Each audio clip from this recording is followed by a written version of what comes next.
You already see the title and already see the thumbnail, so I don't need to tell you the intro anyway. Just kidding. Just kidding. I can't tell you anyway. In 2021, HWA surprised 99% of us with the most ridiculous lineup of the Formula 2 history. So it got me thinking, because they are always mediocre, below mediocre to be honest, always pop up in Formula 2 and GP2 every season. So I'm gonna put up top 10 of these drivers who are completely below mediocre. There are some shoutouts, but this is my top 10 way below mediocre drivers of all GP2 2010 mostly to Formula 2 right now. So let's get into it. Coming in number 10, we've got the Bulgarian driver, this one.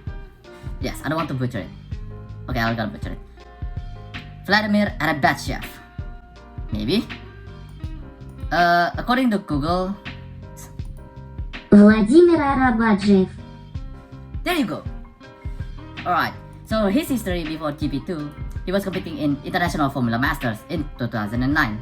And he was in 6th position from these results. Yes, if you know the name, wow, that's good. Just kidding. Obviously, there's plenty of names that you may be familiar, and he should be maybe in the midfield, probably. Maybe, but truth be told, he got nothing at all. He got 0 points and 29 in the standings. And with 2 races to go, he just left and he was replaced by Red Bull Junior team driver Brandon Hartley. But in the end of the season, he did test for Caterham, if you know, but the original name is Rollers Racing, in 2010 postseason Young Drivers Testing. And that's your number 10. Coming in number 9 is Norwegian Paul Verhoek. He was mentioned before in number 10. Yes, he's above Vladimir Arabatchev. And he joined GP3 with the same team from his last season, Janser. And fun fact, it's not fun fact to be honest because it's actual fact. He was the first driver to win the inaugural GP3 race in Barcelona. And after that, he didn't score any single point. And naturally, he should be staying for next season to say improve, maybe. But he jumped to Dams for GP2. Oh, damn. Dams. And his teammate is Roman Grosjean. Compared to Roman Grosjean, who was winning the title, his teammate Paul Verhoek didn't score any single point. He only managed to get, 33rd in the standings.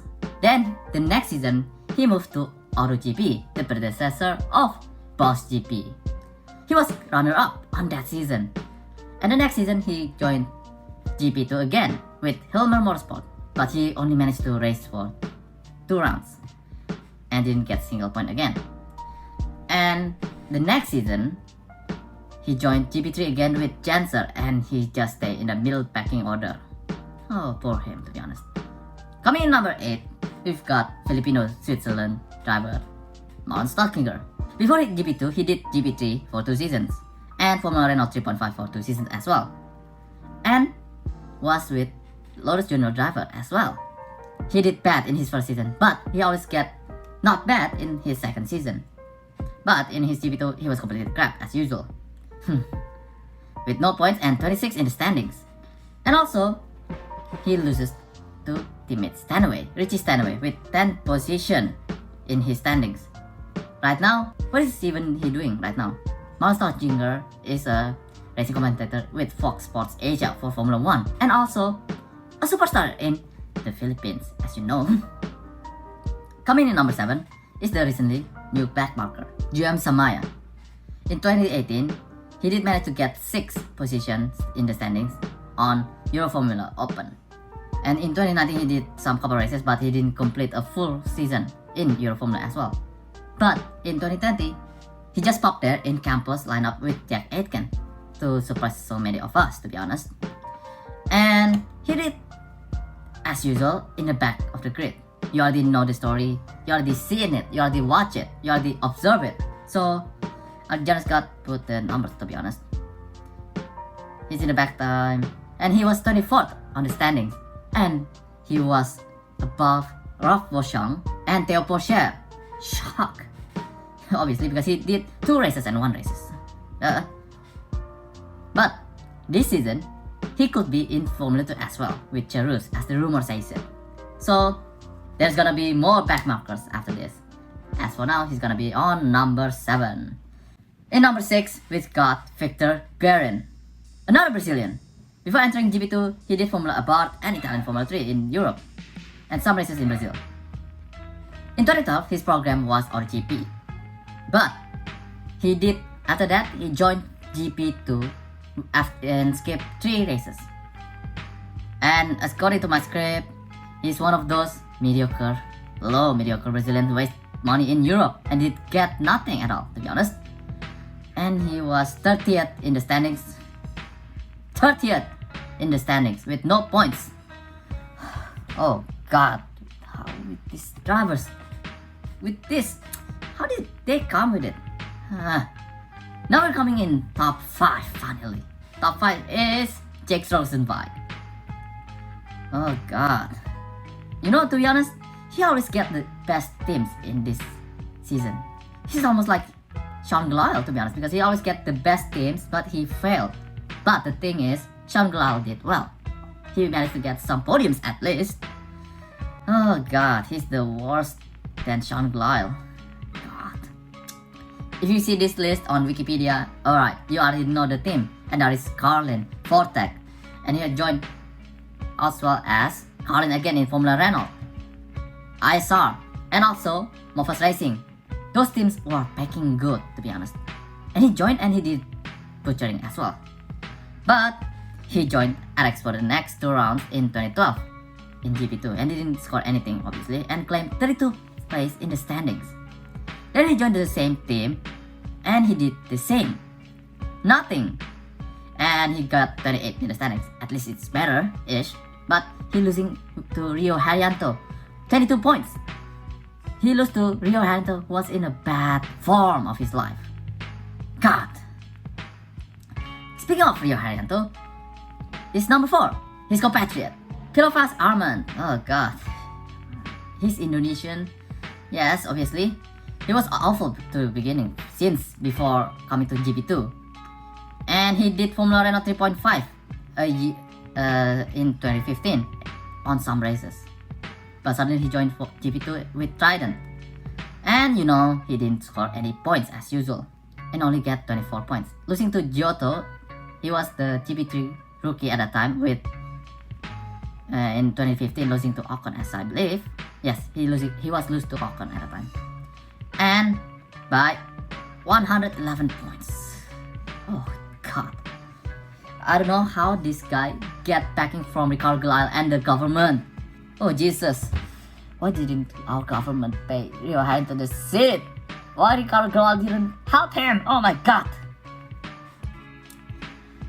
Oh Jesus Christ. But before coming in top 3, I'm gonna put up special mentions in my script. Here's Simon Trummer, Daniel De Jong, Rodolfo Gonzalez, Kevin Baraka, René Binder, Kimi Sato, Nabil Jeffrey, and there's some of it and I don't mention it. And these drivers didn't make it to the list because I give them a leeway. Lucky for them, because they are still a little bit decent than other these drivers, to be honest. Lucky for them. And coming in number 3 is Ricardo Teixeira. How do you say his name? I butcher it every time. Ricardo Teixeira. There you go. Alright. He's Portuguese and Angolan. He was backed by the Angolan oil company, Sonangol. Then, if you see in this Wikipedia list, obviously he was awful to the beginning. He did GP2 in 2019 with Trident and skipped to 2012. He raced with Rapax. And he did, obviously, nothing at all. No points and get 26 and 29 respectively. And he did as well racing with Carlin for 2 rounds and didn't get any point as well, obviously, and get 34 points. And before he joined Rapax in 2011, he joined Team Lotus. Yes, Caterham. And he did test drivers and he just testing. And he didn't race for any single-seater Formula feeder series at that time. He just laying around. Oh god lah. Thank you, Angola. And coming number 2, the one you all waiting for, and you already know. Oh, where is that guy? And there you go. He's not in number 1 because there's one more bad guy. And that is Mavira Gunathan. Oh, Josh Rival already explained it in his video. If you can check out later to watch it, or you already watch it, or you already track down this driver. I'm gonna explain it anyway. The 2018 Boss GP driver winners. God. And he get 20th position, and he's the only driver in this list to manage to get 1 point. Oh god, how did he manage to get that? Fucking sick. And coming in number 1 is the one and only Giancarlo Ranelli. Oh my god, the oldest driver in this list with 32. His age is 32 in 2012 at that time, making him the oldest driver in GP2 and Formula 2 history. God. His European experience was in 2006 and 2007 with Formula Renault 2000 Italia and Eurocup Formula Renault 2.0. And he did crap in there. But if you see this Wikipedia list, he managed to get first, second in the LATAM Challenge series. If you want to know what LATAM Challenge series is, Google it yourself. But to be honest, the series itself raced in Formula Renault 2.0 cars or below. You know the Formula 4 cars we know today? Probably that one. Oh my god. That series was completely crap. After that, he joined AutoGP and combined with GP2, joining Team Lazarus. And as Lazarus raised from the dead, his racing career is not. He was get 33 points in the end, with no points as usual. Oh god. Finally, I finished this lineup. Oh great. Comment below if there's any driver that I've missed maybe. Or you can put up what list do you want. Or list yourself those drivers if you want. And thank you for watching. Don't forget to like, share, and subscribe. And see you on the next video.